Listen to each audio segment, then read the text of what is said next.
Welcome to Kenton's videos. Enjoy the video. In this video, I will show you how to hide your display picture in WhatsApp for particular contacts. We'll walk through the simple steps to manage your privacy settings effectively. This ensures only the people you want to see your profile photo can, giving you complete control over your personal information. It's a straightforward process that takes just a few moments to set up. To begin, open your WhatsApp application on your device. Once it's open, head over to the Settings menu, which you can usually find by tapping the three dots or your profile icon.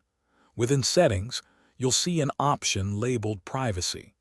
Tap on Privacy and then look for Profile Photo to proceed with customizing who sees your picture.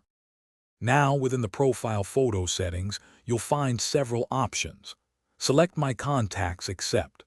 This choice allows you to specify individuals. A list of all your WhatsApp contacts will appear. Simply tap on each person you want to prevent from seeing your display picture. After selecting everyone, tap the green checkmark or Done button to save your selections. That's it. Your profile photo is now successfully hidden from the specific contacts you selected. For those individuals, your display picture will appear as a blank image, maintaining your privacy. Remember, you can always return to these privacy settings at any time to add or remove contacts from this exclusion list. Enjoy the peace of mind that comes with greater control over your personal information. Thanks for watching. Consider subscribing if we helped you.